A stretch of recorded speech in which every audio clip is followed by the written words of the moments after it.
Pinagbabaril naman hanggang mamatay ang isang pastor at mag-iina niya sa Sultan Kudarat kagabi. Base sa investigasyon, pauwi na raw mula sa pinuntahang birthday party ang mga biktimang sina Pastor Ray De Bargo, asawa nitong si Rosalie at mga anak na sina Catherine, Faith at Darren. Nakasakay sa motor ang mag-anak ng tambangan umano sila ng mga di pa nakikilalang sospek. Wala namang maisip na motibo sa krimen ng mga kaanak ng mga biktima. Patuloy naman ang investigasyon ng pulisya sa nasabing kaso. Umaalma mga importer sa Port Irene, Cagayan Valley matapos harangin ng Bureau of Customs ang daan-daang segunda manong luxury car doon. Pero giit ng hepe ng Customs, walang personalan, trabaho lang. Ikwento mo, Michelle Mediana. Magdadalawang linggo nang nakatenga rito sa Port Irene, Cagayan ang mga segunda manong luxury car na ito mula sa Japan. Pansamantala kasing pinatigil ng Bureau of Customs ang pagproseso ng mga dokumento nito dahil sa Executive Order 156 na pinagtibay ng Korte Suprema noong isang buwan.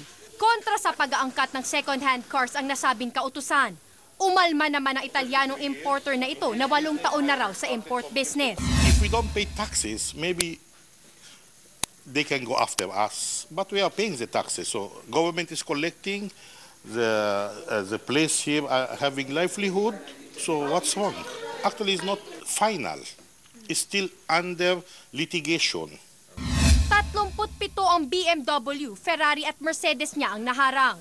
Halos 300 mga second-hand na imported na sasakyan ang nandito ngayon sa Port Irene sa Cagayan at inaasahang 400 pa ang darating sa mga susunod na araw. Pero hindi nila mailalabas ang mga sasakyang ito mula rito dahil pansamantalang sinuspinde ng Bureau of Customs ang pagproseso sa mga dokumento.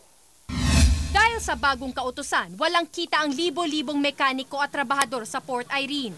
Ang auto painter na si Leopoldo, problemado kung paano susuportahan ang 4 niyang anak. Nahirapan po kami mga trabador dahil wala po kaming alam kung saan po kami kukuha ng pangtusto sa aming mga pamilya, lalo na po't may nag-aaral po akong 2 estudyante. Iwas pusoy naman si Customs Commissioner Rufy Biazon sa isyu ng mga trabahador at importer. It's beyond my level. No? Possibly the policy makers can consider that, no? Yung effects sa livelihood.